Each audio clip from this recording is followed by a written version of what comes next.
Namaskar, my dear students and faculty members who are watching this YouTube channel of Government Bangalore College Titwana। आज का विषय antibody है। यह विषय BSc second year zoology के third paper के अंतर्गत सम्मिलित है, जो कि महर्षि दयानंद सरस्वती विश्वविद्यालय अजमेर के पाठ्यक्रम के अंतर्गत आता है। विद्यार्थियों, इससे पूर्व मैंने एंटीजन एंटीबॉडी बॉडी इंटरेक्शन के बारे में आपको अच्छे से समझाया है। अब एंटीबॉडी कब बनती है, कैसे बनती है, किस तरीके से जानी जाती है। कोई भी फॉरेन बॉडी, कोई भी वायरस, कोई भी बैक्टीरिया, खासतौर से वायरस, फॉरेन प्रोटीन जब सेल्स में प्रवेश करता है, बॉडी में प्रवेश करता है, तो उसके खिलाफ एंटीबॉडी या प्रतिरक्षी, जो कि खुद भी प्रोटीन होती है, ग्लाइकोप्रोटीन होती है, जो कि ग्लोब्युलिन या ग्लाइकोप्रोटीन प्रकृति की होती है, निर्मित होती है, और वो बाहर से प्रवेश करने वाले वायरस के प्रभाव को निष्प्रभावित करती है, उसका भक्षण करती है, और इससे शरीर में रोग प्रतिरोधकता, रेजिस्टेंस बॉडी में डेवलप होती है, रोग प्रतिरोधक क्षमता विकसित हो जाती है शरीर के अंदर। तो रोगों से लड़ने की क्षमता शरीर के अंदर उपस्थित एंटीबॉडीज से ही साकार होती है। एंटीबॉडी क्या है? एंटीबॉडी प्रतिरक्षी ग्लोब्युलिन ग्लाइकोप्रोटीन प्रकृति के होते हैं। प्रत्येक एंटीबॉडी मॉलिक्यूल 4 प्रोटीन की श्रृंखलाओं का बना होता है। इन श्रृंखलाओं में 2 भारी श्रृंखलाएं होती हैं, हैवी चेन्स, और 2 हल्की श्रृंखलाएं होती हैं, लाइट चेन्स होती हैं। इन श्रृंखलाओं को H तथा L श्रृंखला कहते हैं। H का मतलब हैवी और L का मतलब लाइट। प्रत्येक श्रृंखला में एक एमिनो शीर्ष होता है, अमाइनो टर्मिनल होता है, NH2 टर्मिनल, तथा एक कार्बोक्सी शीर्ष होता है, COOH टर्मिनल कहलाया जाता है या पाया जाता है। इनमें अमाइनो टर्मिनल जो होता है परिवर्ती होता है, वेरिएबल हैवी होता है, जबकि कार्बोक्सी टर्मिनल जो होता है कांस्टेंट होता है, स्थिर होता है, स्थायी होता है। इस प्रकार भारी श्रृंखला में VH वेरिएबल हैवी तथा BH कांस्टेंट हैवी, व हल्की श्रृंखला में V2 वेरिएबल लाइट तथा C2 कांस्टेंट लाइट क्षेत्र पाए जाते हैं। CH क्षेत्र पुनः 3 उप क्षेत्रों CH1, CH2 और CH3 में विभक्त होता है। इन्हें डोमेन भी कहते हैं, और प्रत्येक डोमेन लगभग 100 एमिनो एसिड्स का बना होता है।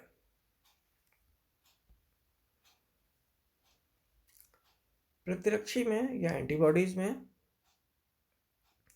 एंटीजन के साथ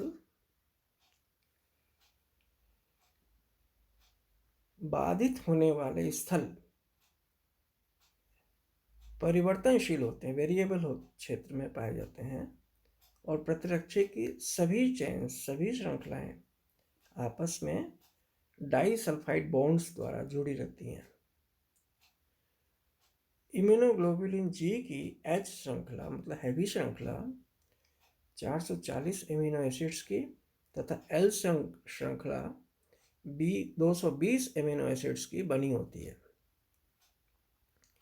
भारी श्रृंखलाओं में स्थित स्थिर क्षेत्रों के आधार पर इम्यूनोग्लोबुलिन को 5 प्रकारों में विभक्त किया गया है, और इन्हें immunoglobulin G, immunoglobulin M, immunoglobulin A, immunoglobulin E तथा इम्यूनोग्लोबुलिन D के नाम से जाना जाता है। इन्हें समप्रारूप आइसोटाइप कहते हैं। प्रतिरक्षी की H श्रृंखला को ग्रीक भाषा के आधार पर भी निरूपित किया जाता है, जिसे IgG में गामा, IgM में म्यू, IgA में अल्फा, IgE में एप्सिलॉन तथा IgD में डेल्टा प्रकार के भारी क्षेत्र पाए जाते हैं।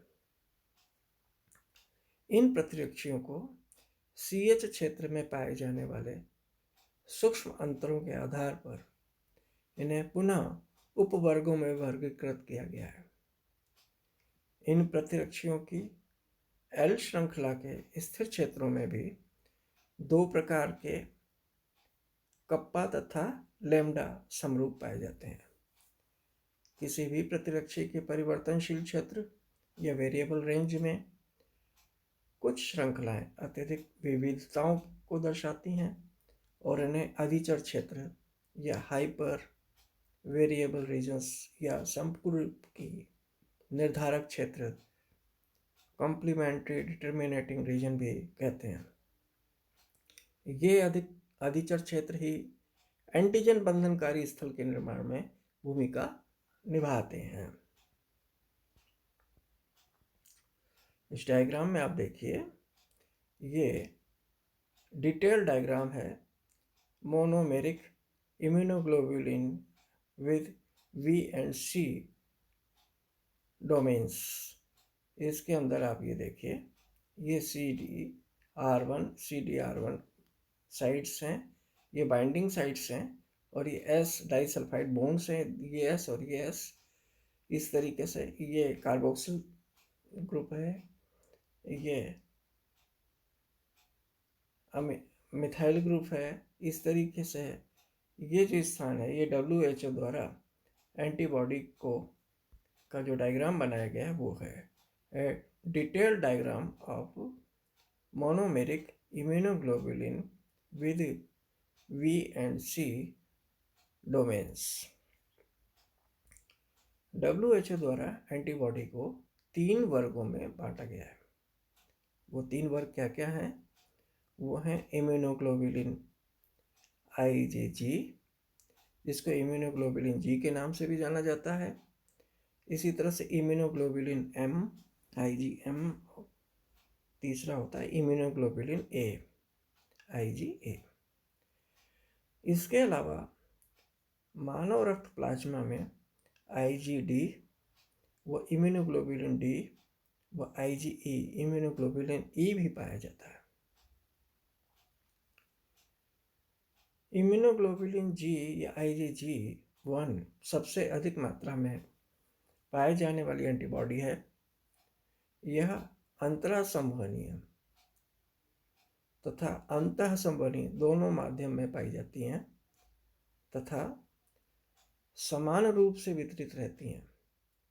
यह कुल प्रतिरक्षियों या एंटीबॉडीज का 75% भाग बनाती है। इस डायग्राम में आप देखिए, ये पाथ है इसका, ये C लोकाई है और ये H चेन है, और H मतलब हैवी चेन है, और ये L मतलब लाइट चेन है। तो यहाँ VL और V domain of L chain है, C1 और C domain of L chain है, VN और V domain of H chain है। ये बीच में इसके क्या हिंज है। तो इस प्रकार से CH1 CH2 CH3 ये C डोमेन हैवी चेन्स के। तो किसी प्रतिजन के प्रतिक्रिया स्वरूप प्राथमिक रूप से IgG1 का उत्पादन बहुत कम होता है, परंतु द्वितीयक रूप से इसका उत्पादन अधिक मात्रा में होता है। इसके 4 उप प्रकार पाए जाते हैं: IgG1, IgG2, IgG3, IgG4। और प्रत्येक उप प्रकार में H श्रृंखला में विशिष्ट निर्धारक स्थल पाए जाते हैं। तो ये इसके एंटीबॉडी का पार्ट फर्स्ट है। अगले व्याख्यान में मैं आपसे एंटीबॉडी के पार्ट सेकंड के बारे में डिस्कस करूँगा। Thank you very much.